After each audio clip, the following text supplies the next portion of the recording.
Okay. Could I have a roll call, please?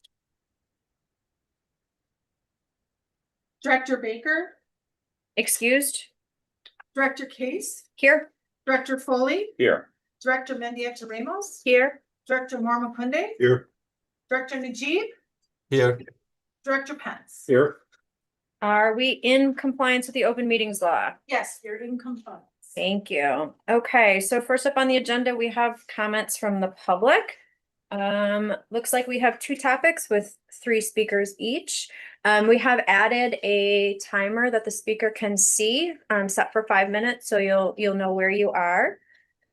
First up, we have Rich Tremorello. Did I say that right? Yes. Also, hello. How are you?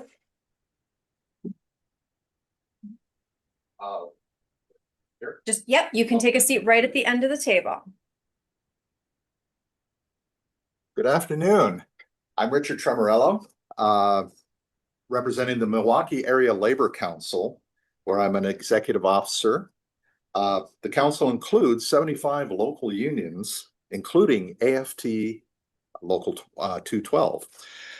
We are here today because of the abrupt changes to the MATC Multicultural Center are a concern for community members. In today's economic context and labor market, the importance of a diverse workforce for the region cannot be stated enough. Fully supporting students who come from diverse backgrounds, as well as employees at MATC, must remain a core commitment of MATC. This respect for the diversity of Milwaukee must include the 4 employees who lost their jobs. They are success stories, and we know students thrive when they have role models to turn to and to emulate. The move was made without conferring with Local 212. Instead, a formal letter was sent on or shortly before the day MATC notified the 4 employees.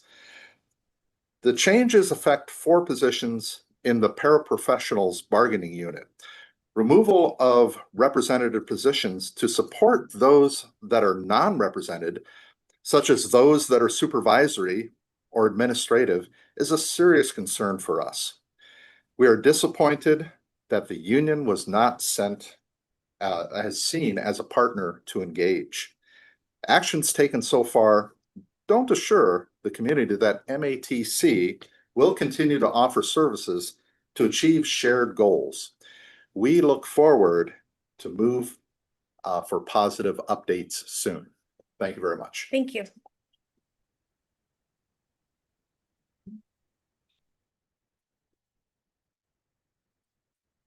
Next is Becky Quesada. Yes. Welcome. Thank you. Good afternoon. As you mentioned, my name is Becky Quesada, and I'm also here to speak on the Department of Multicultural Student Services. I'm a product of that department. This department has been in effect here at this institution for over 45 years, and I'm really appalled that it wasn't given the respect that it has brought. The many students that have gone first generation, this is what this department services, first generation. President Cruz, you said yourself you are first generation, and you even mentioned in one of your social medias that you are the first Latino president of MATC. Shame on you to close that department, and shame on this board if it does not exercise its power to override that for the many thousands of students that have gone through that department that have succeeded in education to continue. I'm also a student here. I came back. I graduated in liberal arts and I went on to UWM. I taught here at MATC. I retired from MATC. I've sent many students, once they finish ESL, GED, into that department to get the services that they need to fill out an application to MATC. And we were successful. We have currently right now, there's 31,116 students that attend here. At that time, we had over 56,000 plus students that were attending MATC because we had departments like that. And now you mentioned a lot of stuff that you want to do, but the stuff that you mentioned that you want to do here, clearly have been done through that department. You could have rebranded that department. Those people are very essential. They've been here for years. They know MATC. You just have 1 year here. And all of you, you President Cruz, you Michael Rogers, you Phil King, you are all DEI. And we do know that the courts have Okay, so deemed that unnecessary. we cannot Okay, call out individual I say that folks. because I'm also a first generation student. When I was growing up, my dad told me my career was to be a good wife and a mother. Okay, but it was that department who told me, no, you can do whatever you want. And so I am pleading to you to reconsider the closing of that department. Okay, I think that's a very important department for many of our students of color here. Not just students of color, but first generation and low income. Those are the things that you mentioned that we need to do in this institution. But how are you going to do it if you're closing the doors for them to go and get those services? This is a big institution. And yes, you may say you have departments for this and for that, that they can go downstairs to the information and get registered, but then what? They have no clue where to go after that. And that's why that department is essential to help students helps retain students to graduate so that we can have a higher graduation rate than we currently have right now at 29%. I think that is very important, that you need to really evaluate, and shame on you for closing, not really giving that department the attention and the support that it needs. And it has given many students support to continue and to graduate. And that, I'm really passionate about that because I'm a product of that department. That department has been here over 45 years. How you just shut it down like it was nothing? Thank you.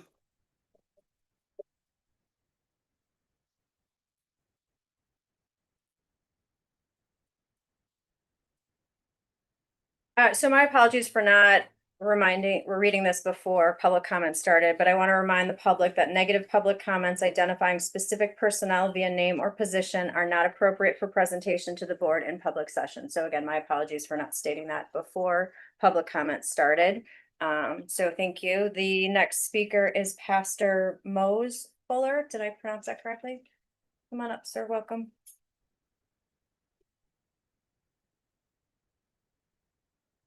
Good afternoon, everyone. I'm Pastor Mose Fuller.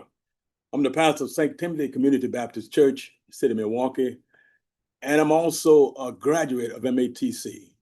First time I graduated from MATC was in 1971. I went through the adult high school department. Then I went to the junior college department, associate degree and associate of arts degree in 71, I believe. Not 71, but 73. And then I started working for the Milwaukee Fire Department, and I went back and got a bachelor's degree in fire science technology in 86. And then I taught at MATC for about 4 or 5 years. So actually I'm passionate about what I'm talking about today. And I was contacted about coming and speaking at this meeting. And my thoughts were, what can this board do? Does this board really want to do anything in light of the political climate that we're in? And my understanding of this situation, why this college got rid of the multicultural center that provides a tremendous service to different ethnic groups: African American, Latino, Asian, American Indian. When I came here in '69, I don't believe that they had anything like that down here. And as a graduate of MATC and as a product of MATC, MATC has a lot to offer. And the way that that department was closed and those 4 workers was let go has everything to do, the way I see it, it has everything to do with the type of leadership that is leading this institution. And basically, based on the way I see it, based on the political climate in our country right now, is that colleges and universities of higher education cannot be afraid to make tough decisions. Harvard didn't do it. Some other institutions did. And so MATC, to me, it seemed like they've caved in. The leadership has simply caved in and said, we're gonna let Washington tell us what to do. And I understand that you get money, institutions get federal money, but after all, that's our money. Now, if the young people, it's gonna affect them. Old people like me that have graduated, worked, and had careers and things like that, it really doesn't affect us directly, but in the way that it does. I have a grandson. He might want to go here. And other folks, other these young people, they have, they're going here now, or they might have some sisters and brothers that want to go here. And they can make a difference. And the way they can make a difference is that they can get out here and vote and determine who get in these offices. And the way this board can make a difference is say that we're not going to be pushed around. We're not going to let folks that don't really know what's going on in this institution tell us what to do. That's what this board can do. You know, I really thought, so why am I coming down here? It's what I'm saying is going to make a difference. If you have a strong board, it could make a difference. But if you have a weak board, it won't. If you have a strong leader at MATC, it's going to make a difference. But if you have leadership at MATC that's not going to stand and say, look, it doesn't make sense to get rid of a center that has been helping students. You have about what, 6%, I think I read last night, about 6% of the students that go here are minorities. So if you don't have anything that's looking out for their interests, and it's sure not about race. I'm from Mississippi, and I went to segregated school. And I know that the educational opportunity wasn't equal in Mississippi. It wasn't equal when I was born in 51, when I went down to 50s, 60s. When I left in 69, it wasn't equal then. It is not equal now. So it can't be about that. I think what needs to happen in order to really help these students is all about what the board is going to do and what the president of this college is going to do. If you make bad decisions, the students are going to suffer. You don't have a MATC if you don't have students. You might have a building, you might have a curriculum, but in order for that curriculum to work, you have to have students. But I think people should just look out for the students. Thank you.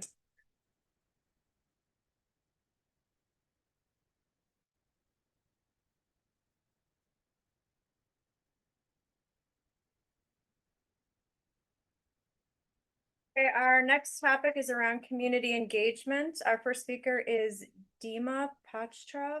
Did I pronounce that correctly? Okay, thank you. Welcome. Come on out. Thank you.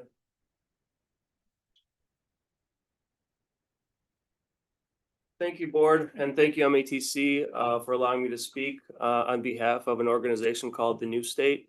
It's right down the street on 26th and State Street. The organization was formed 5 years ago, and it's twofold.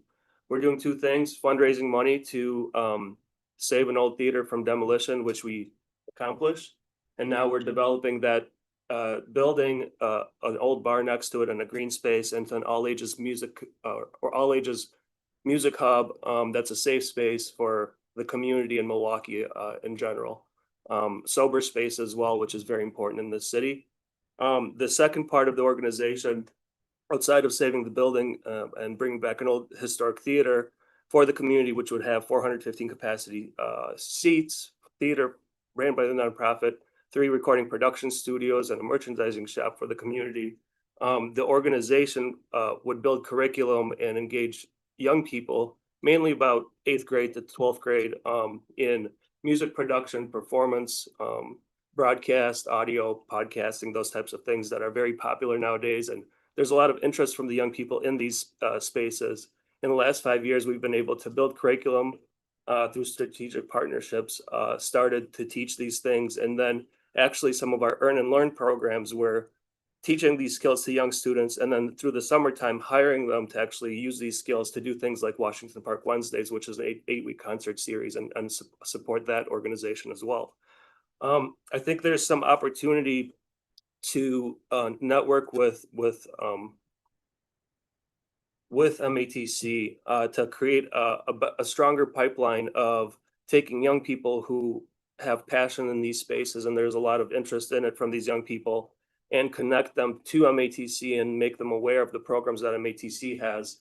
I have my colleague Deshaun here with me today, who is a graduate from MATC, and part of the work he's doing with us is amazing. He not only was first helping us train the young people, and now we're able to hire him to work with us to be one of the people that the young kids look up to. So today, really my purpose here is to bring awareness to the organization New State Inc. And initiate engagement with MATC to see if there can be a community engagement to build a stronger pipeline to have the kids that are engaging with us, to let them know that there's programs that they can follow after they have interest in these things that they're working on with us. And, you know, to take them to a career path in industry of creativity, whether it's music, performance, arts, those types of things that we focus on. So that's really it. Just, yeah, seeing if there could be a connection made, maybe some contacts, or if I could leave my contacts with you guys and go from there. And actually, one of the professors here at MATC was a consultant / educator for us through the summer to teach the young people also audio engineering and audio production and building stages, stage management, live sound, things like that. So it's been a really great 3 years of building curriculum, but I think there can be some community engagement with a larger school system that could partner with us and, yeah, create a better pipeline for young people to know that they can stay here in Milwaukee and do things they love doing. Absolutely. Yeah, you can leave your contact information with Beth and she will make sure that it gets to the right people. Great, thank you so much. Thank you.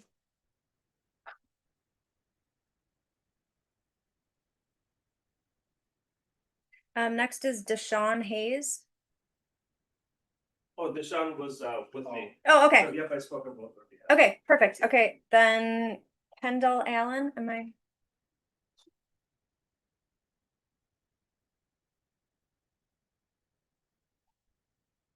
I noticed that I might have signed up on the wrong one. Oh, okay, yeah.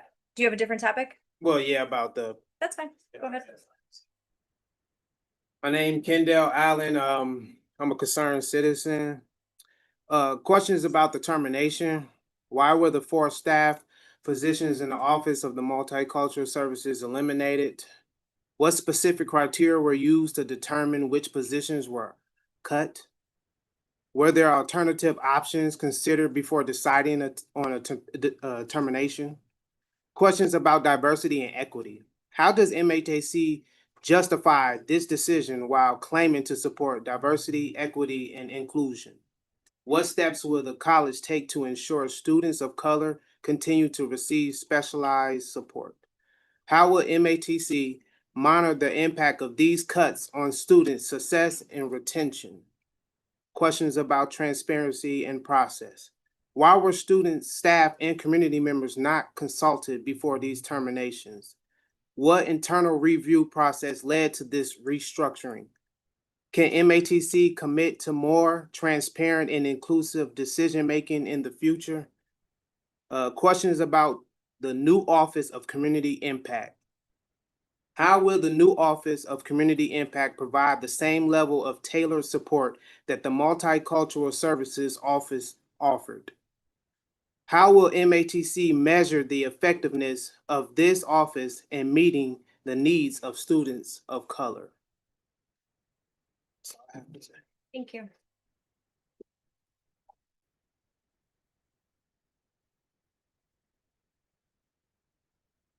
Thank you for addressing the board and sharing your concerns. The board will not be responding to any matter in adherence to the state of Wisconsin open meetings law, which prevents a governmental body from discussing any specific item that was not publicly noticed on the agenda. Next item on the agenda is the approval of minutes. May I have a motion for approval of minutes? I move approval of the minutes. Thank you. Do a second? Second. Thank you. All in favor? Any questions or comments on the minutes? All in favor? Aye. Aye. All right. All opposed? Okay, motion passes. Approval of the consent agenda items. May I have a motion, please? I'll move approval of the consent agenda items. Thank you. And a second? So moved. Thank you. Okay, are there any items on the consent agenda items that are in question or discussion?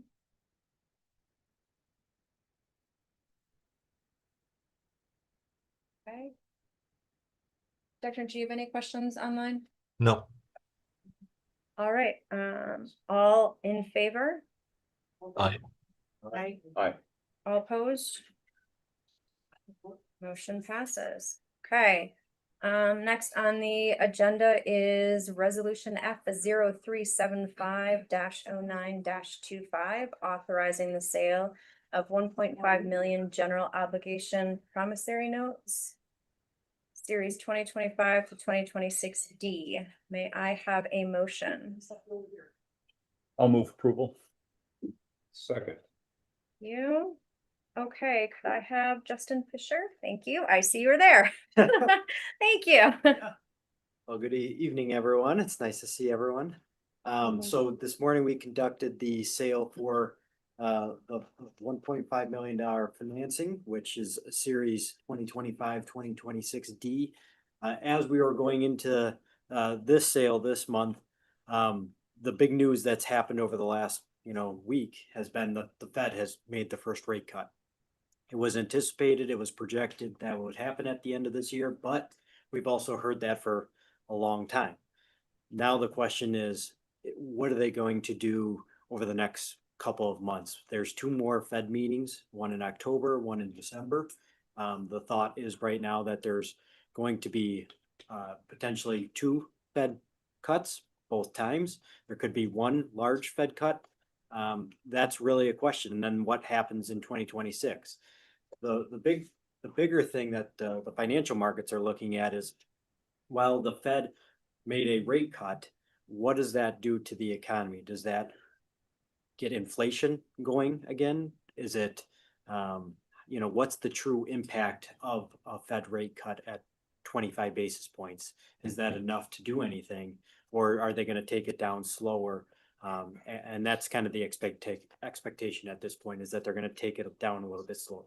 The nice thing about your financings is that they're short-term financings, shorter term, 5 years or less. So for you, it does have a nice impact that we're seeing the rates come down on your financing. So I'll go through the presentation and ask if you have any questions. But if you look at page 2 of the presentation, we received 5 bids this morning when we conducted the sale, with Fidelity Capital Markets being the low bid at 2.27%. So to kind of think about, month to month rates, about a month ago, we're closer to about 2.75 to 2.8%. They've, with now the Fed cut and the expectation of additional cuts, that's all starting to get baked into the rates at this point. So we're seeing, the financings come in better than anticipated maybe a month ago. But for you, that's great news. I mean, we weren't too long ago above 3%, and now we're getting to the lower end of 2%. So great news to see on that end. If we go to page 3, so this is the general obligation promissory note series 25-26 D, 1,500,000. This will close October 15, 2025. Maturity is June 1, 27 to 2030. First interest, June 1, 26, non-callable. It did get affirmed at the AA1 bond credit rating level, which is good. And then the low interest rate at 2.27 by Fidelity. If we go to the next page, page 4, this is the long-term financing illustration that I continue to work with Eve and Paul on, and modeling out different scenarios. The left side of the page, that's your existing debt service payments on an annual basis. So that's principal and interest combined. The middle of the page, that's the fiscal year for, all the different financings that, I come here and present on. And then the right side of the page, you can see how we're targeting certain debt service levies year over year, and ultimately coming to a leveling point over time. So we continue to hit the projections while utilizing some fund balance to manage the levy, et cetera. So everything is continuing to look very, very good and as planned as usual. The last few pages is just the updated rating report here. Nothing's really changed in there from prior months to this one. Continues to show the AA ones. Thank you. Any questions in the room? Any questions online? No. All right. And I believe we need a voice vote, correct? A roll call vote. A roll call vote, sorry. Director Sorry. Foley, Aye. Director Ramos, Aye. Director Mormon-Kunde, Aye. Director Najib, Aye. Director Pence, Aye. Director Baker. is Excused.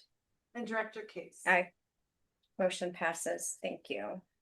Next on the agenda is the resolution F 376-09-25, authorizing the issuance of 1.5 million general obligation promissory notes, series 2025-2026 E of Milwaukee Area Technical College. May I have a motion? I move approval. Thank you. Thank you. Back to you. Nothing really to add. It's just the standard $1.5 million for Vermont. Do we know when the Fed will be meeting, whether it is before or after our next sale date? I believe it is before the next sale date, so fingers crossed that they continue to do the Fed cuts. If they don't, I wouldn't anticipate a big fluctuation in where we saw this sale, but it would fluctuate likely to slightly higher. Okay, thank you. Any other questions? Okay. All right, can I have a roll call vote? Director Ramos. Aye. Director Mormon-Kunde. Aye. Director Najib, Aye. Director Pence, Aye. Director Baker. Excused. Okay. Director Foley, Aye. Director Case. Aye. Okay, motion passes. Thank you. Thank you. All right, next on the agenda is resolution F 377-09-25 to approve audit advisory committee charter. May I have a motion? Aye. You, Director Pond? I second. Thank you, Director Foley. All right. Sherry.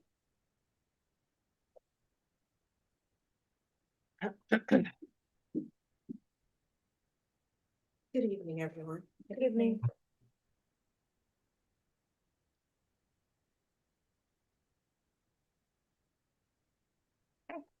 So we're here for approval of the audit committee charter. The audit committee did meet as indicated at the last board meeting, and what you have before you today is their recommended changes to the audit committee charter. Okay. Are there any questions on the charter?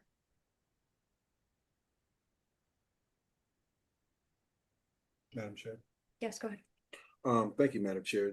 This is basically what we saw last time we were here in front of us, and not much has changed. No, only the red in the actual document is what has changed. Okay. There was red before, we were looking at it. Right, so this is just the final that was approved, and there may have been one other change since the board reviewed it the last time. So there hasn't been much change since our last conversation about it? No. Okay. Thank you. Thank you, Madam Chair. Any other questions? Any questions online? No. Okay. And so we are doing a voice vote. All in favor? Aye. All opposed? Okay, motion passes. Thank you. I guess you're next on the agenda item I'll items just as stay here. well. I have a motion to review the Code of Ethics Policy C0700. Anyone? Oh, thank you. You said someone. No, I said someone. Sorry, thank you. Can I have a second? I'll second. Thank you. Okay, Sherry, can you walk us through this? This is the ethics policy that was brought to the board last month for review. Today, I'm here asking that the board approve this. Essentially, what has happened, as I explained at the last board meeting, is that the ethics and conflict of interest were one policy. I distilled it down, broke it out into two distinct policy, and this is what came out.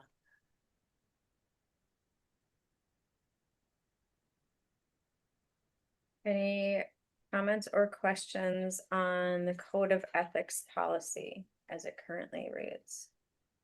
No changes from the last time we read it.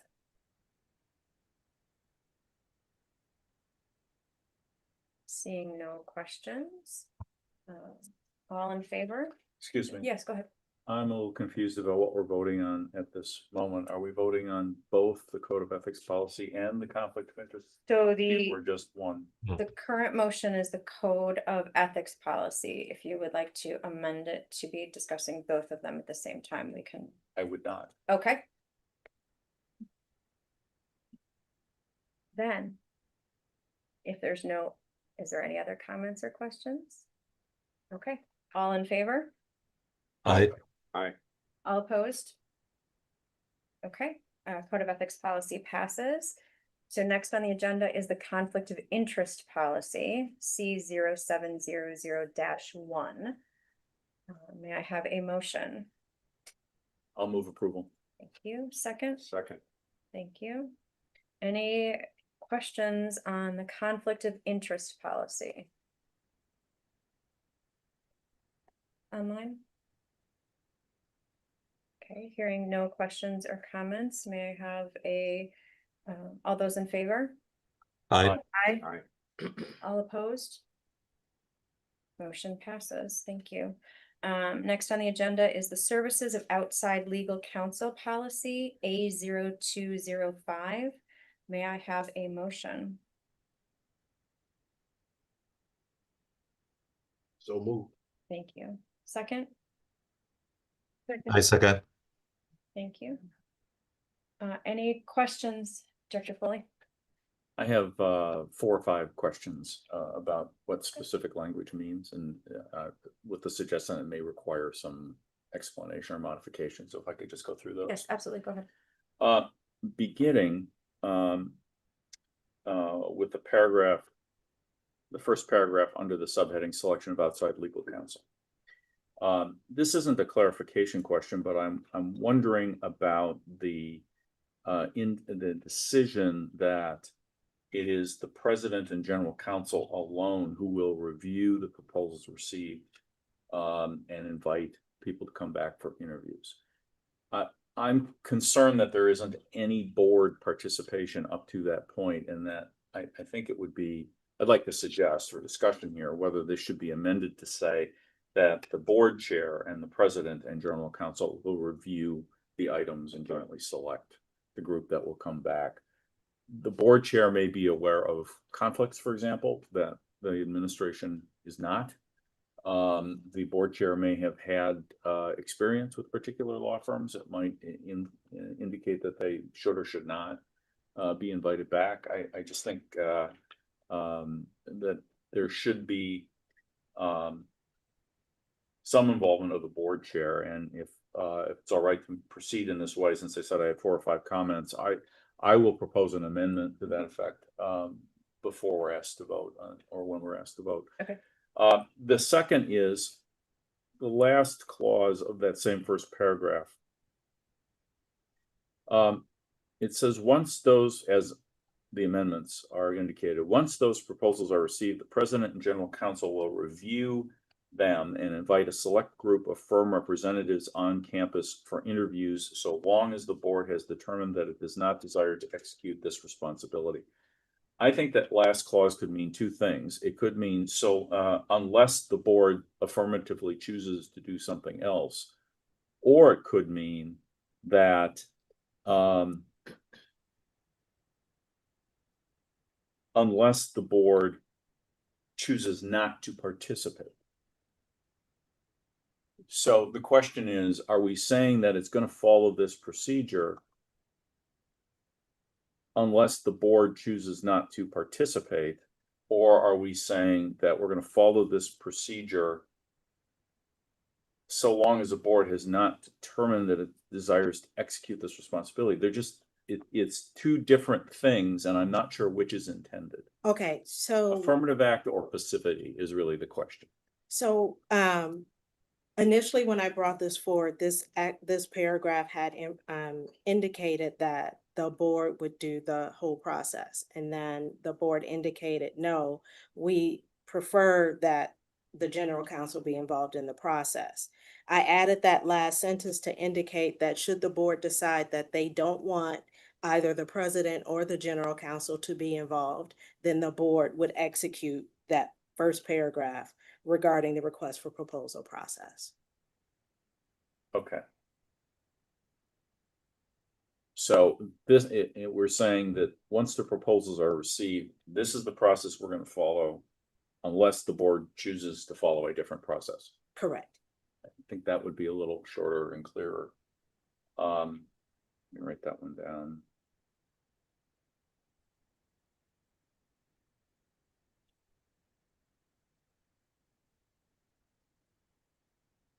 Okay.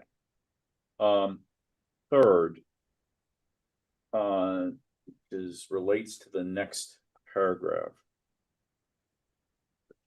After the interviews, the general counsel or their designate will conduct reference checks and make recommendations to the board. Firms finally approved by the board are so notified. I'm not sure what this process really means. I'm sorry, continues, and they retain a relationship with the district for a 3-year period unless otherwise notified. Does that mean anything other than an attorney-client relationship? No, they Okay. will be an attorney for the board for 3 years. Okay. I think that should be specified as to what that nature of that relationship is.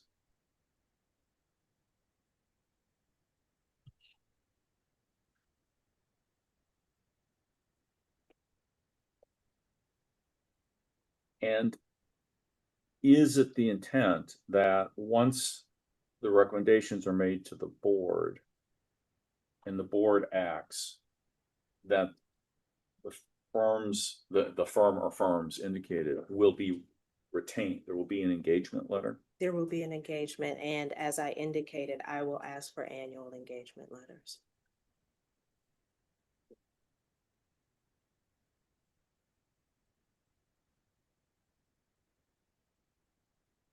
Okay. Just 1 second.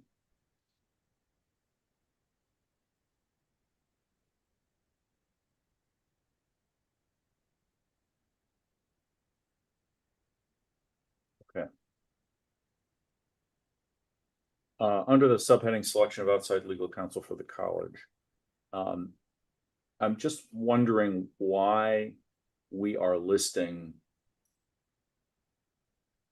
I don't know, 7, 8 different areas of law as opposed to simply saying the general counsel will select outside legal counsel to represent the college in general or for specific areas of expertise, something like that. We can do that.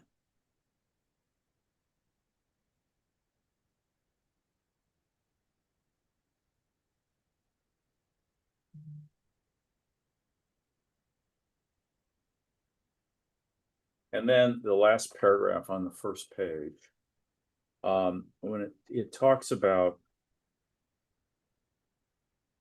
evaluating the outside counsel panel lists maintained by MATC's insurance carriers to ensure that there is consistency between the panel list and outside counsel used by the college.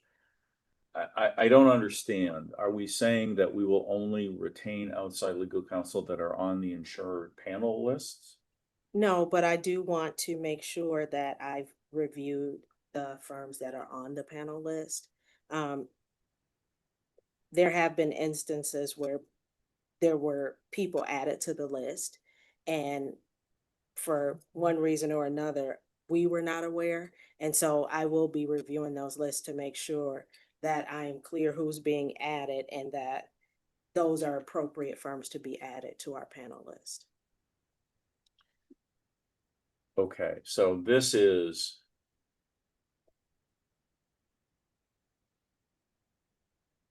the word that I'm stumbling on is consistency between the panelists and outside counsel used by the college. And so there could be a case where somebody's on our panel list and I look at it and say, oh, I didn't know they were signed up to do work for us. Then I would evaluate them and say, okay, well, it could be the case that I would add them to the list that I also use when I'm looking for counsel on the outside. Yeah, I don't know why we have to say this. I mean, you're just saying you're gonna look at various sources of potential firms that you think can do the job and make recommendations. I don't think saying we're gonna review the carriers list helps in that regard, unless there will be some coverage question if we don't use their counsel, which hopefully is not the case. Sometimes, but Yeah. not generally. Okay, so I don't think that's necessary. So now I would ask for a point of order from the chair. Do you want me to propose specific amendments here, or do we want to look at this one more time after you take a crack at revising them? Can we hold on answering that? Because I think there's more until we determine if there's more questions. Is that allowed? Okay, Director Pence. I'm gonna take a very easy overview of this. I agree that so long as the board has determined that this does not desire to execute this responsibility, that does look at, that's like a double-edged sword, I feel. In my opinion, the board shouldn't be voting on this. We are a non-managing board. We hire a really good president and we vote on the budget. I think that the legal counsel should be up to our experts and our president to determine. So anything that is voted on, I don't think, I question whether we have the authority to vote on this. I think you have to distinguish between the council retained to represent the board, which is uniquely the board's responsibility, and the board's approval of the process for selecting counsel for the college. I don't think anything here says that under this policy, the board would be approving the appointment of counsel for the college. I think it's only that the board would be involved in reviewing, I'm sorry, in deciding counsel for the board. And I think no one else should make the decision as to who is going to represent a person or body or institution other than that person, body, or institution. So maybe that we need to split these apart.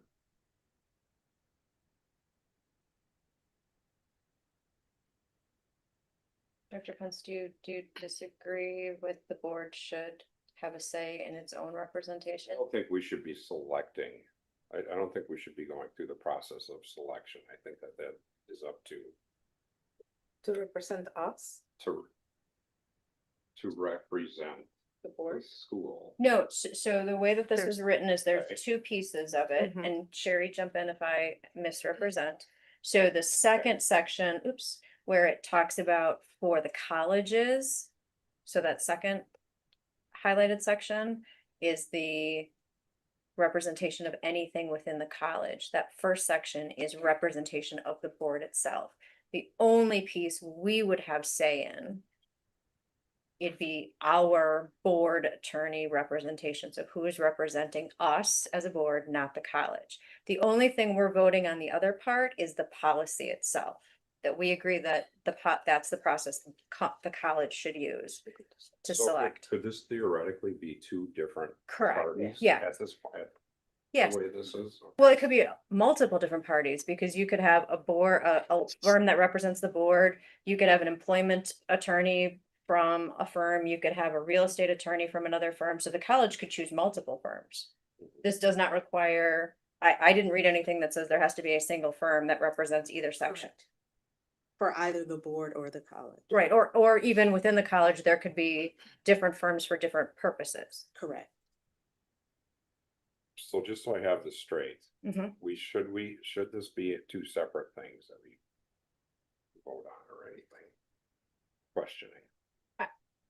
I mean, I think that's a matter of opinion. If we all want, I mean, we can share our perspectives on it. I think ultimately the process is hiring external counsel for two different purposes. I think we have examples of policies where that exists. We also have examples of policies where they're split up. My inclination is to simplify versus complexify. I don't think that's a word, but I'm gonna say it anyway. But that's, I think that's a matter of opinion. Sherry, I don't know if you've got, if there's any sort of precedence on that or recommendation based on what other colleges do in Wisconsin. I think I could make this one still. And what I would do for selection of outside counsel for the college, I could shorten that up, make it 1 or 2 sentences. And then, the monitoring and who can use outside counsel, that kind of thing, but leave that, but that's second section, I can shorten it up. Would it be your recommendation to make this 2 policies or is it more? Okay.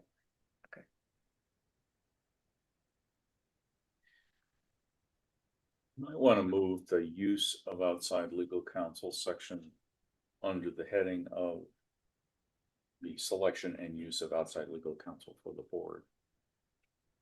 So that everything about the board and representation of its individual members or the group is in one Yes. place.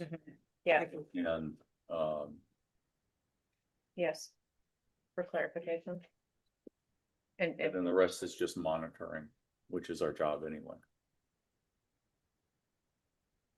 Dr. Pence, does that? I'm warming to this. Okay. Madam Chair. Yes, go ahead. Thank you, Madam Chair. First and foremost, in full transparency, I enjoyed all of the legalese.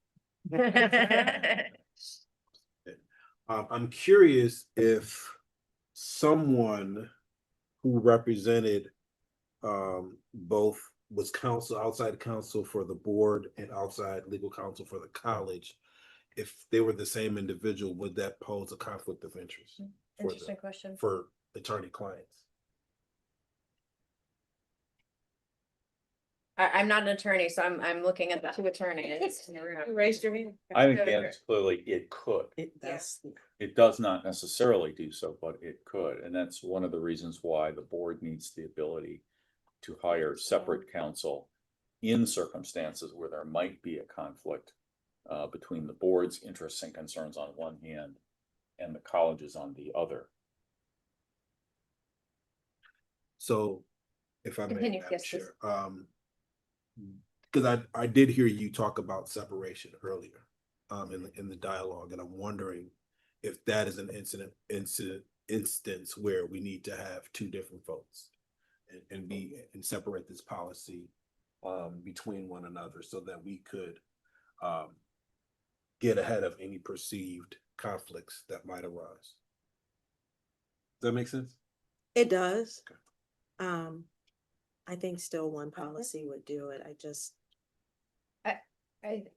So the policy itself outlines 2 processes, right? If I'm understanding in non-attorney speak. And so then once selected or in process of being selected would be, I think, when the conflict of interest would come up potentially, right? So if we selected Joe Smith as the attorney for the board and the college was following the process, go ahead. I think realistically, the conflict would not arise when they're hired. Right. It- What I'm it saying, if they were already in existing, right? We already have Joe Smith as our attorney per this process, which you're voting on. We approve the process for this college to take ownership of any outside counsel they need. If they were to solicit Joe Smith, that's when there'd be a potential. Well, it could also be that some issue arises that the common law firm has taken a position on that we disagree with or don't want to rely upon as a body independent from the college. So there are, usually this is done in terms of 3 categories. There is no conflict. There may be a conflict that arises, or there is a conflict. Okay, I don't think we're in the situation where there is a conflict necessarily. Is there the possibility that one would arise? Yes. And if we need a policy that says we get to go and choose somebody else under those circumstances, I don't know that we need to say that, but it's not a bad thing to say that if for other reasons, so that all the happy people in the room going forward for the next 20 years who are not lawyers can say they understand what we're Okay. doing. So question. Okay, Last question. Yeah. Go ahead. Isn't it the job of Joe Speed, you said? yeah, To let us know if there's a conflict when we go pursue their services? He has an obligation to do so, but what if he doesn't, then we think he had an obligation to do so. so the question. That might actually be one of the questions we would take to other counsel. Is this a conflict of interest? So so we're voting on the process for two different selections. Is there anything in the processes themselves that could create a conflict? Or do we need to add language that says, if there is a conflict between these two processes, here is what happens? And if so, would that go in this policy or in the conflict of interest policy that we just approved?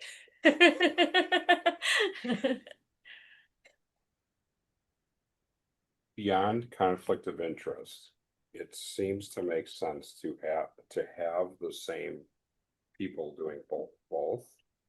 The same lawyers? Same lawyer or law firm or whatever, doing both up until, what if we see it? Is there a mechanism that if we see a conflict of interest or anything like that, that we can? I fundamentally disagree with that. That's like two Yeah, people getting divorced, having lawyers in the same law firm. Right? I mean, if there's a conflict between the board and the college, I'm not sure we want both lawyers in the same firm. Or your accountant having full access to your bank accounts? Right. Right. So I do think those should be separate decisions, right? I do. And if we were to choose a lawyer in a law firm and then subsequently the college had chosen one and then a conflict is identified, then we'd have to resolve it through either conflict of interest or this policy. so for the board, this would be a case by case situation, correct? No. I mean, The client can always decide that it does not want to continue to work with retained counsel. Correct. okay. We can fire an attorney at any. As can the Like- college. So, which was, I think, Director Foley's point of whoever's being represented should be the one that chooses, because they're also the ones that can choose to end the relationship if there's a concern or whatever. And we have to clarify the relationship. Right. I think, so before we get to the potential amendment versus coming back to this with edits. For the conflict of interest piece that we've just brought up, does it make sense to add it to this? Or should it be, is it covered under the conflict of interest policy? The conflict of interest policy is more for employees, so Okay, I would okay. say it needs. So I want, based on the amount of suggestions we have, does it make sense to do an amended motion and cover all of the requested changes, or does it make more sense to?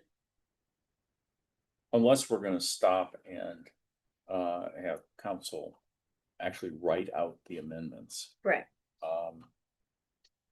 I would suggest that we either vote on the pending motion and therefore remove it from the table, or that the person who made the motion or the person who made the second withdraw the motion or their second.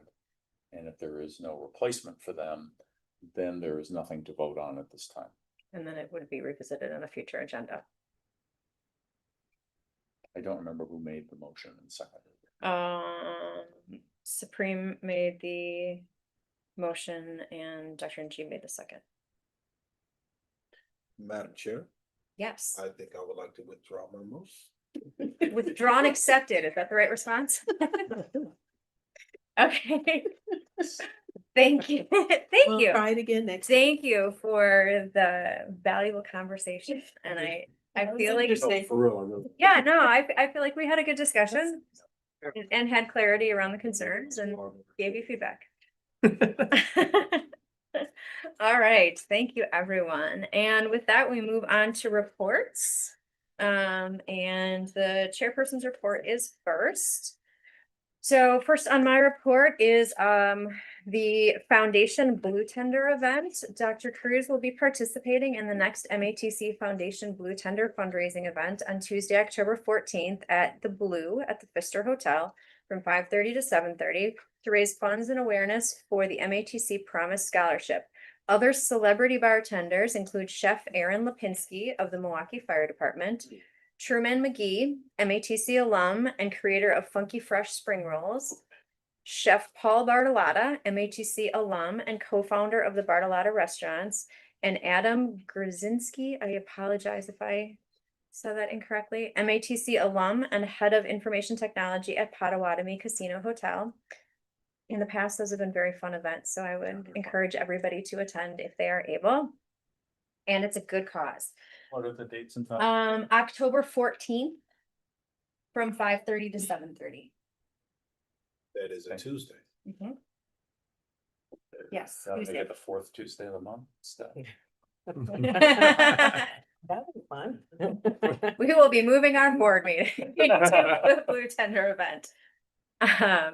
WTC DBA is October 16th through the 18th. The Wisconsin Technical College District Boards Association 2025 Fall Meeting and Legal Issues Seminar will be held on October 16th through the 18th at Waukesha County Technical College. Please let Beth or Peter know if you would like to be registered if you haven't already done so. Fall commencement, MATC's fall commencement date is scheduled for Saturday, December 13th at 11 a.m. at the Fiserv Forum. Please let the president's office know if you will be in attendance. Child and adult care food program surveys. At your seats, you'll find a survey that all board members are asked to complete per the participation requirements of the Child and Adult Care Food Program. In order to receive funds from the CACFP, we must submit a contract for renewal each year with the completed information. Please return your completed form to Beth or Peter, and this concludes my report. Next is the president's report. Thank you, Madam Chair. Good afternoon, everyone. I first want to welcome Elizabeth to her first board meeting. Welcome, Elizabeth. Great to have you here. Appreciate it. So first, I want to start off with a podcast that I was a guest on. I participated in a podcast with Dr. Mordecai Brownlee. He's the president of Community College of Aurora in Colorado. That was released this past month. The podcast series is called Discovering Your Mission, and it's aimed at helping listeners unveil powerful strategies to unearth their true purpose. And I was able to talk about my journey as a first-generation college student and my leadership journey as well, and how mentorship really transforms lives. And it was a great experience to be on Dr. Mordecai's podcast. Grants update. Earlier this month, MATC received notification of continuation of 2 federal grants. The first is the Substance Abuse and Mental Health Services Administration awarded us $100,000 for a Garrett Lee Smith Campus Suicide Prevention Grant. And also, I think this was brought up at the last meeting by Director Baker. The Department of Education awarded $583,000 for a C Campus Child Care Access Means Parents in School grant. These funds help MATC provide important services to our students, such as childcare. Nice. So that's very positive. There were some institutions throughout the country that did not receive that funding. They lost that funding this year. So we were very fortunate to continue that funding, helping our students with childcare. On September 5th, I attended with the MATC Foundation, the Women's Club Luncheon, focused on upcoming launch of our career closet, and the Women's Club graciously donated accessories for the closet.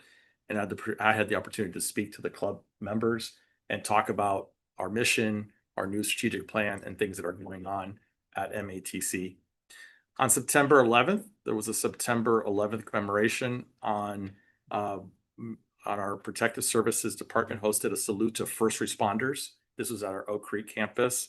And it was great to commemorate that day and with having all our students there, our cadets, our police, fire students were there in attendance. And really, I had the honor of with amongst others to provide some remarks as a tribute to those who we lost, first responders and others individuals, the thousands that we lost during 9/11 attacks. And we got some really great remarks also from one of our students, Vicente Key, and he is MATC's 2025-26 paramedic student president. And he shared his story on how, how he's gotten to this point in his career. So I want to thank our protected services and the community and health services pathway for coordinating that event.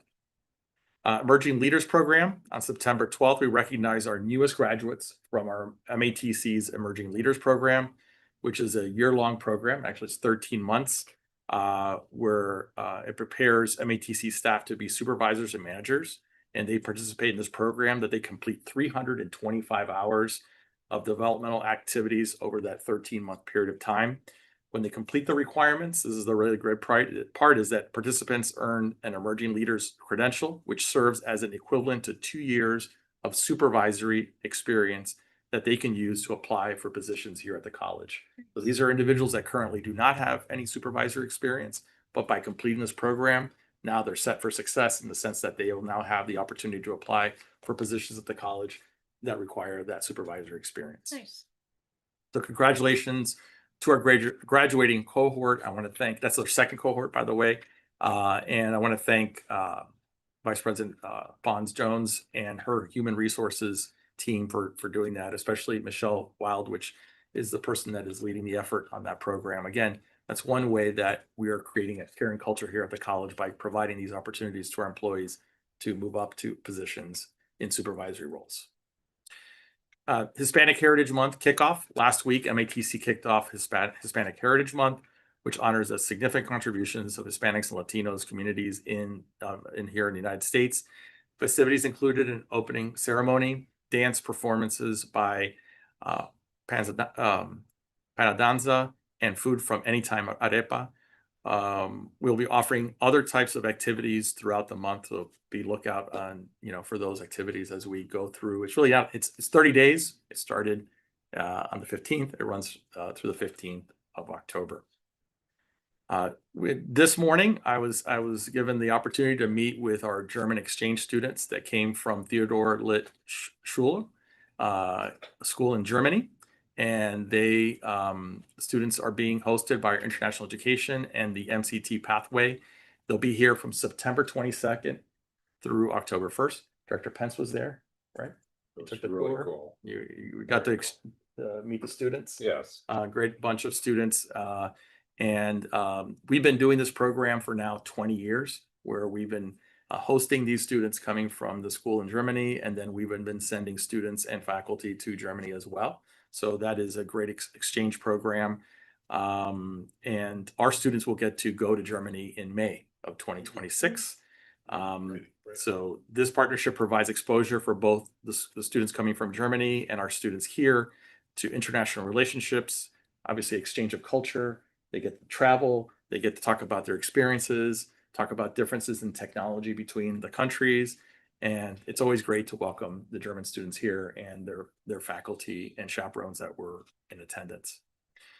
Enrollment, proud to say that fall 2026, our FTE is at 4,355 as of September 15th, which is 100% of our goal for this term. And our FTE enrollment has increased 7.4% compared to where we were last year at the same time. So again, our enrollment continues to increase. Again, we're starting off on a great trajectory for a fourth year of increased enrollment at the college. Partnerships, to strengthen our partnerships with K through 12 schools in our district, and also with schools across the region, both public, private, and charter.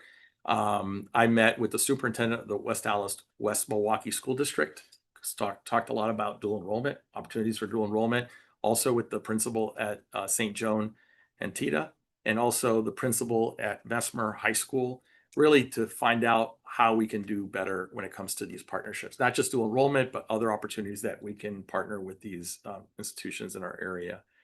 I also focusing on our business partnerships, and I met a few weeks ago, I had the pleasure of meeting Nikki Purvis, and she is the president of the African American Chamber here in Milwaukee. We had a great conversation. I think there's some wonderful opportunities that we can engage with the chamber and see how, you know, things like internships and other things that can help our students. But in addition to that, how we can help the chamber in professional development for businesses and entrepreneurship.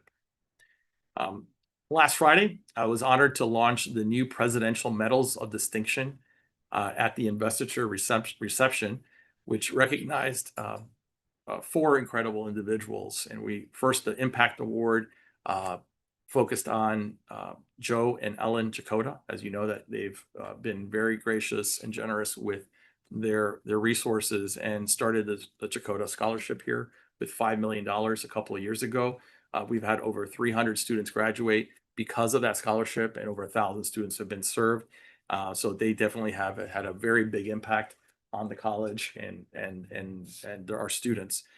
We also honored Julie Ebert. She currently serves on the MATC Foundation Board. She has been president of the foundation board in the past.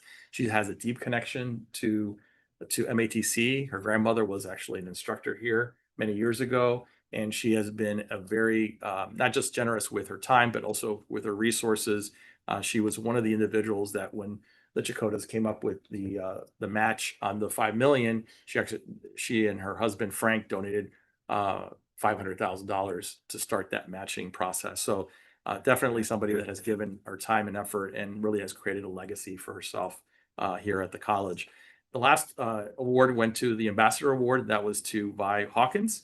And if you've ever met Vi, you know why, because she is a great advocate. She serves on the MATC Foundation Board as well. Great ambassador to the college, somebody that's always connecting individuals. She also started the Vi Hawkins Grassroots Scholarship several years ago.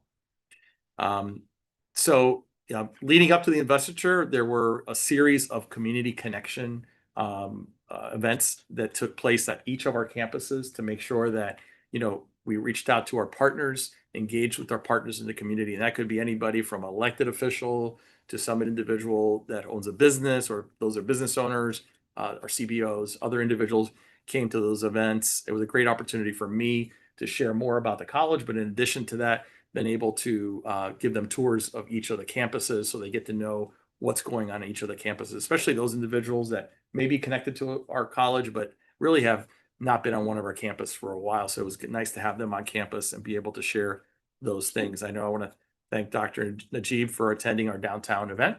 He was there, and thank you for being there. In closing, I just want to express my deepest gratitude to everyone who contributed to the success of the investiture last Friday. The ceremony and the reception, truly seamless coordination, everything. There was meticulous detail for the planning. I know there was a lot of hard work from a lot of individuals who volunteered their time in addition to their daily work. They did a lot to make this event happen. Truly special for me, obviously, but I think it also shined a very big light, positive light on the college and all the things that we have to offer. I want to thank all the board members that were able to attend that day. It was great to have you all there and to have so many people from the community. And there were so many individuals, like I said, that great leadership was shown by putting together all the things I had to do. And I have to share one thing. I know Beth Schultz, my assistant, did an amazing job of keeping it all glued together. I think that everybody did a great, job of volunteering and things like that. But when it came down to it, Beth made sure that it happened. So I really want to give a shout out to Beth and the work that she did on that. Peter also did great work, right, Peter? I don't think he wants to hear the word investiture again, but you know what? He also did a great job in assisting and making sure that everything in the president's office was running like clockwork. So thank you all again for that. And it's really an honor to be the president here at the college. And that ends my report. Thank you. Next up, the treasurer's report. Oops, sorry. Madam Chair, Yeah, go ahead. if I can just state that it was a great experience meeting the president's family here. I thanked his children for sharing him with us in the city of Milwaukee and this college. and I also met the boss, Roman, as well. It was great to meet him, and he was bossing folks around as we met, saying, I'm going here, I'm going there. So it was good. I had a question. I did have one question about the students that will be going to Germany. Yes. Are they being prepared in some way to, I don't want to say confront, that's the wrong word. Are they being Acclimate or Immerse. immersed, I guess, is in German culture? Are they like on like Duolingo or learning some German, learning to speak German or learning some phraseology or things that will help them to during their time there? How are they? I'm sure that there's something happening. I'm just curious what that is. That's a good question. I don't have the specifics. I mean, they have been doing it for a while. I could get that information to you to see, tell you what exactly they're doing to prepare them. Sure.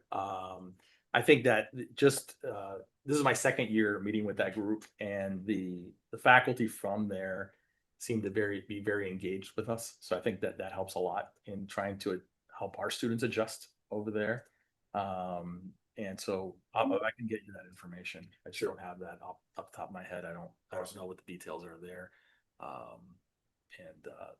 think they're really looking forward to, our students always, I guess, look forward to going over there. But I think the students that came from Germany are really excited about being here and learning more about the culture here. Awesome. Dr. Najib has a question. Sorry. It's not a question, just I want to comment about the event, community event I attended. I felt it is an uplifting event. People felt comfortable to communicate with the president of MATC, and an opportunity for them also to ask the questions directly to the president. And he got a question about also the DI, closing the DI office, and he answered it very well, very frankly, very straightforward. I thought it was really positive. The whole experience was very positive. Thank you. Thank you. I just wanted to know how many students are going to Germany? Well, I don't know. There was maybe 15 that came here, so. Somewhere between 10 and 15. Okay, just curious. Okay, so I'm gonna add that Satali and Erica did a great job of representing the board, the school, Yes. and supported Dr. Cruz, right? Thank you. You guys did good. I second that. Thank you. All those. All right. I just know that the chain is heavy. It is heavy. It is heavy. That getting it off the hook was like, yeah, no, it was good. Yeah. Any other comments or questions? Okay. Treasurer's report? All right, I'm gonna move on to a very quick treasurer's report because we did approve the audit advisory committee charter. Just to kind of put some light on this. We have 3 external partners that are on the committee and a board member. They're all in finance from different colleges and things, and then we have one that's an auditor.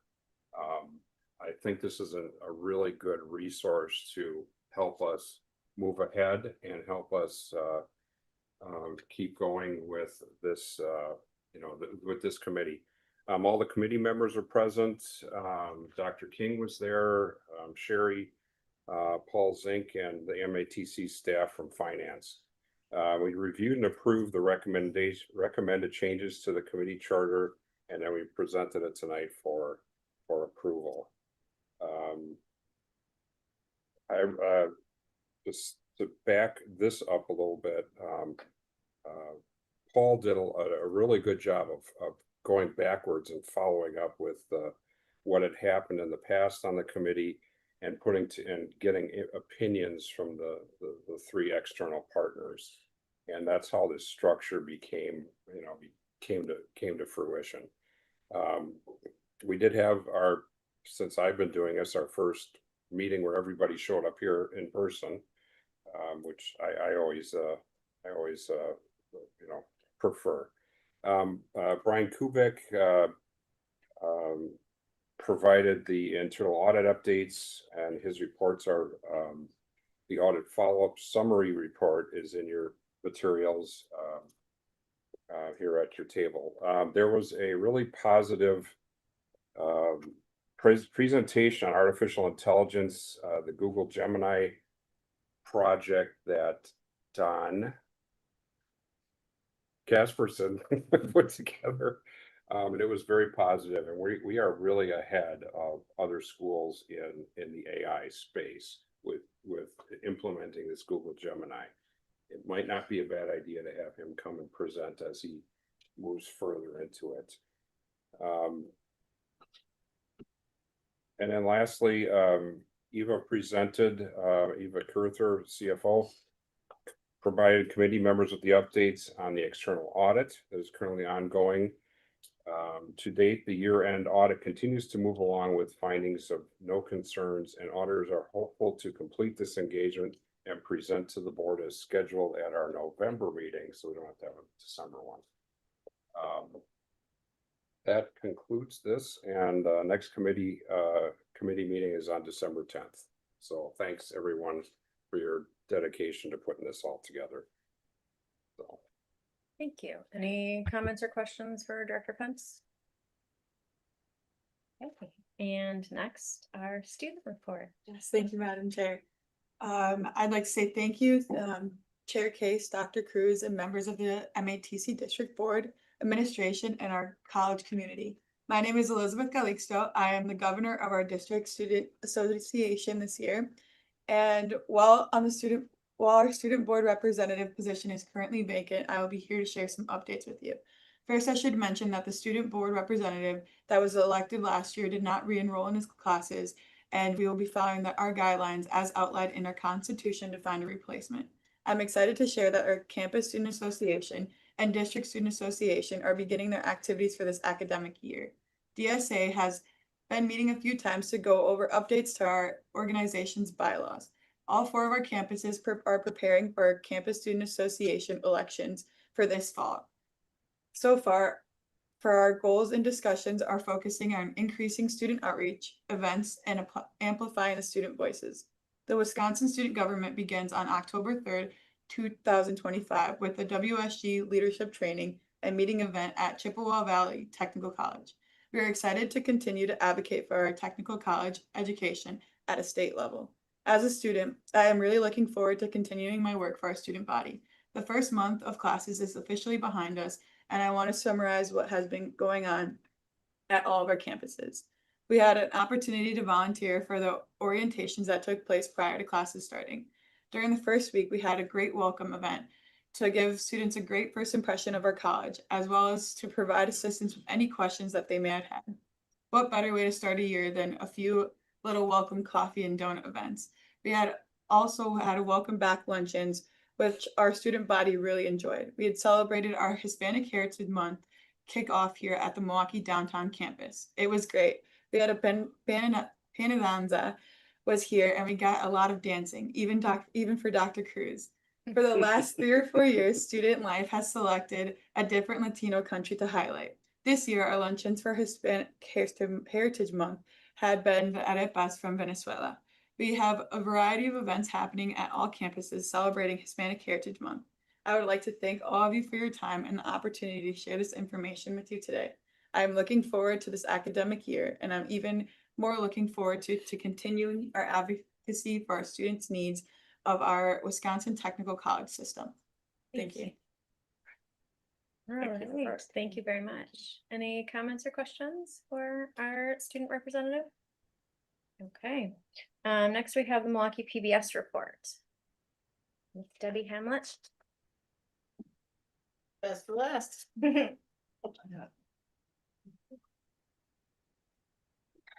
First off, good news.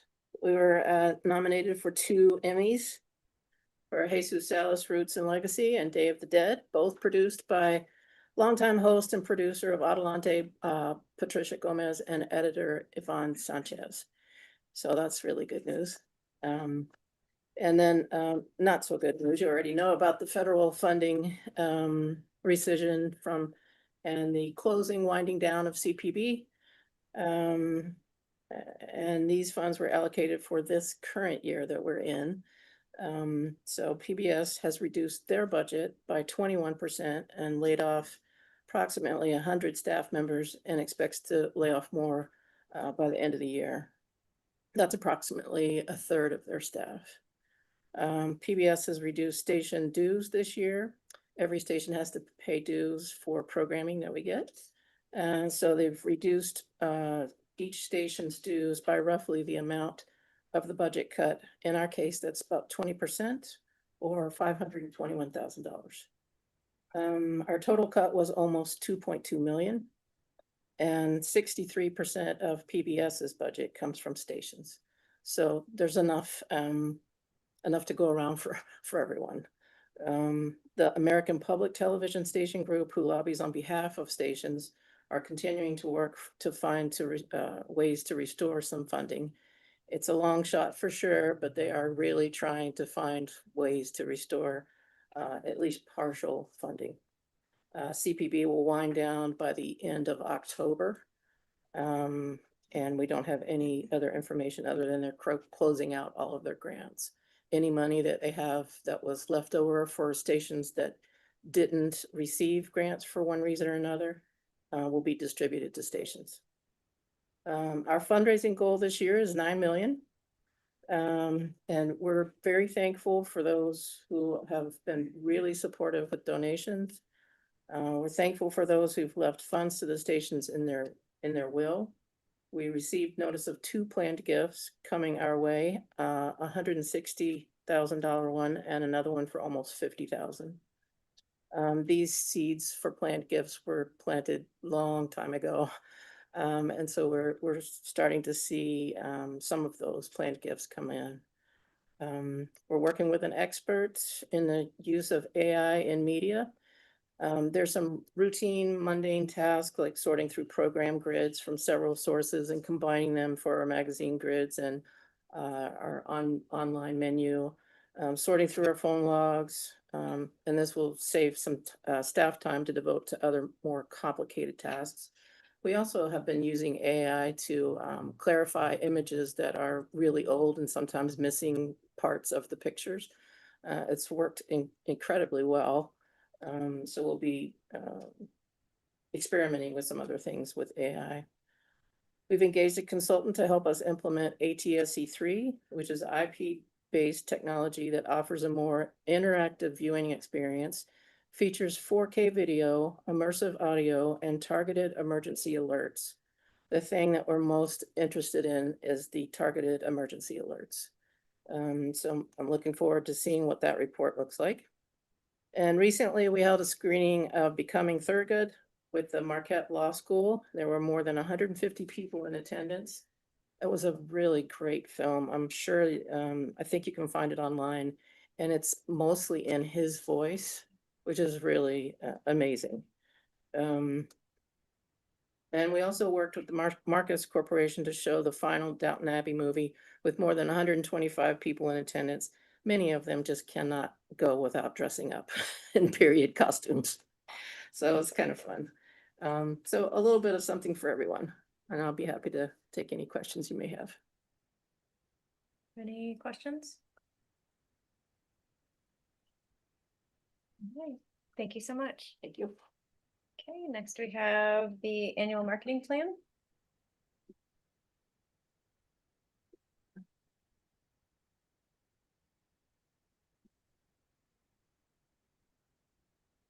Good evening, Chair Case, Board of Directors, President Cruz, Elizabeth, good to see everyone. I'm Daryl Fortune, Director of Content and Public Relations. You're probably used to Tony Talivia sitting in this seat. I am in a stretch assignment performing some of his all of his duties right now. So happy to be for you today. I wanted to present to you, first of all, the logo guidelines. I wanted to talk about earned media, social media, a little bit about our ad campaign, which you've heard on numerous occasions, but give an update on what our 2026 plans are, and then some next steps for the department. So the MATC logo was updated in July, if you hadn't noticed that. And if you go to the next slide, you'll see some of the iterations of the logo, particularly the ones in the upper left is the primary acronym logo, we called it. That's the preferred logo of use. And then as you go to the right, the primary logo without the full name underneath. And then to the further right in the corners, the primary acronym logo with the tagline incorporated. So those three logos are the ones we use primarily. Secondary signature stacked logo is the one that you see in the middle. Again, one without the signature and one without with the tagline. We also produced unit logos for the different pathways. Just a couple of them are shown there. And then second there in the center are unit logos for departments, divisions, offices, and programs. And then individually for limited use, as well as just the M with the Spark. That's not an ode to Miami and Dr. Cruz. It just coincidentally looks that way. But we do use that on limited occasions.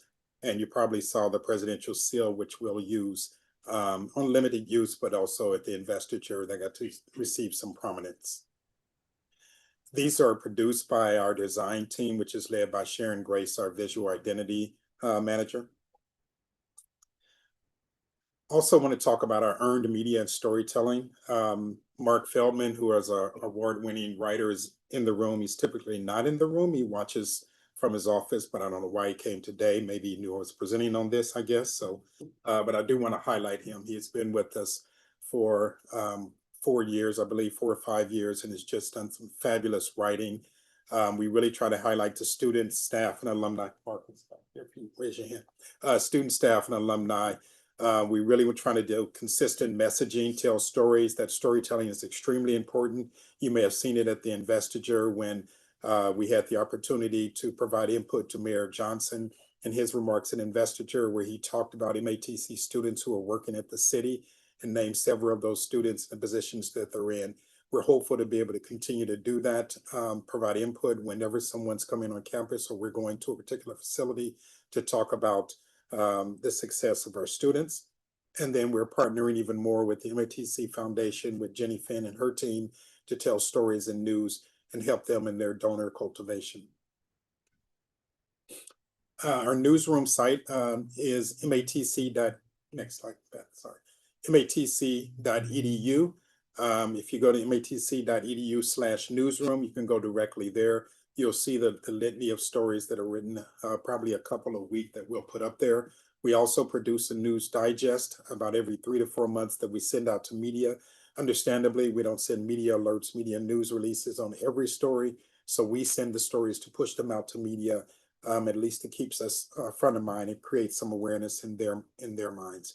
Also, on the next slide, you'll see if you scroll down on the homepage of MATC, this is where we showcase some of our main stories. We call that the quad, in which we talk about, again, stories, and individuals can learn more directly from the homepage. We're trying to push these stories out more. We pull some metrics of our viewership on the next slide. This is some of our newsroom viewership from 23 to present, and 61,000, 75,000, and then projected up to 92,000 by year end. So we are seeing some growth that is really driven by us talking about the newsroom, putting it in the week ahead to employees and students, making sure to incorporate it when we do talk to media, even in putting it on our signature lines when we send out emails. So we've seen some increased traffic and views there, and we're pretty proud of that, but we know we still have a long way to go in terms of producing some of that. Before you go to the next slide, I did want to talk as well about our social media and some of our social media efforts. As you know, we have, or you may not know, but 4 social media channels that we use primarily. That's LinkedIn, Instagram, Facebook, and Twitter. We use primarily Instagram and Facebook pretty aggressively. LinkedIn as well, we're trying to get more aggressive with, particularly because of that audience, understandably, with our alumni and our employees, but also as a recruitment tool to help with our HR and recruitment efforts there. Facebook and Instagram, particular, we try to use engaging, fun, witty. Dr. Cruz has appeared in some when he's done visits to students' homes, but we try to use that there, really try to move the needle from that. Twitter has just overall, not just for us, but for colleges and society, has really, or X, has really fallen off from its usage. So we don't use X as much. currently. And then we're looking at TikTok. We abandoned TikTok a couple of years ago because some of the things going on in China, some of the risk of using that, but we're now looking at using a TikTok again here in the coming months. And we think that between these 4 platforms and then adding TikTok in, we can really make some movement in our social media usage and growth. Another part of our role is reputation management, and that's looking at monitoring and looking for any negative or media and consumer inquiries. When we get individuals who may be talking negatively about the MATC brand, we kind of keep an awareness posture unless there's a need for us to really advise or to put out a comment on something. If we see something that's just not true, then we can respond accordingly as appropriate as possible. We also, as you know, Laura Bray, stayed really abreast of legislative discussions and changes, and now Dr. Michelet is serving in that capacity to some extent, as well as others on the college. So we're looking at legislative discussions, particularly what's coming out of Washington and what's coming out of Madison and how it impacts our students. The position and messaging that I mentioned earlier is particularly important to continually push out the MATC brand and how we're providing education to our students and growing the brand in that way. And then the proactive earned media that I showed earlier. One area that we can grow on and do more is our thought leadership, and that is getting our not only our leaders out there, but also our faculty and other even student leaders out there and do some more thought leadership content. So we're looking to do more of that, as well as combining that with our paid, earned, social, and reactive media, all to protect the MATC brand. These next couple of slides, again, just to refamiliarize yourself with the ad campaign that you've seen on the family-focused ads, as well as 4-year transfer, et cetera. Those ads will continue, but let's delve into 2026 on the next slide, or 2 slides. 2026 and what our strategies include. On the left, you see the audience segmentation there: Hispanic population, African-American, adult learners, high school, parents of teens, and then of course the general public for our brand awareness. These are the audience segments that we're really targeting. And then on the right side, is the detail around how we're targeting them with some geofencing, social media, particular advertising within their zip codes, and then digital targeting as well. So there's a method behind the madness, and we think that is truly contributing to some of the enrollment growth that you're seeing and that the MATC brand overall. And then finally is our, as we are looking for some of our leadership's updates, as we're starting to do forums for the Vice President, Chief of Staff, and eventually Executive Director as well. We want to be able to tell those individuals a strong story about what the Marketing and Communications Department is doing. We want to celebrate our successes and highlights internally as well as externally, and continue making those strong connections, getting more connections with our alumni in particular, and asking them to promote MATC. And that concludes my presentation. Happy to take any questions. Thank you. Any questions in the room for Daryl? Well done. Thank you for your time. Any questions? No. Okay, good. Thank you. Thank you, Daryl. Thank you. All right. Any new business? Madam Chair. Yes. This is not really new business, but I did want to take the time to recognize the 99th anniversary of one of the greatest musical geniuses ever to grace our planet, in the name of John Coltrane. So today is his 99th birthday. Nice. So thank you. Yes. I'd like to get an update at the next meeting about where we are with the Zancel and the issue that was raised at the last board meeting about the 7% reduction for summer faculty. I thought we were going to hear about that today, but I'd like to reiterate the request so we hear about the progress. I can respond to the second. Yeah, if you, Dr. Cruz can respond. I could respond to the second. The summer. So the summer, so we've already communicated and had a conversation with the union last week. So the reduction in for part-time faculty has been taken away. So they will be for next year as well as this year. So there'll be retroactive pay for those part-time faculty for this that taught this summer. And then going forward, that reduction's been taken away. Thank you. We'll add Zancel for next. Zancel is a little bit more. Yeah, we'll add that as an agenda item Can't in the future. Another couple of sentences. Yeah. Any other items of new business? You don't wanna present? Okay. For future events announcements, one clarification, the Blue Tender event is for the student parent scholarships, not for Promise. So my report was incorrect in that. So it is for student parent scholarships. So, which is a great cause as well as well. Promise. Yes, thank you. Just as important. Just as important. Maybe, yes. Also, our next board meeting is October 28th, in this room at 4 p.m. And that is all I have. May I have a motion for adjournment? Maybe we adjourn. Thank you. Second. Thank you. All in favor? Aye. We are adjourned. Thank you. All opposed? I didn't ask for that, so I'm not He doesn't- acknowledging Always it. want that. I know. It doesn't, it's gonna happen. I- Was it you who was talking about,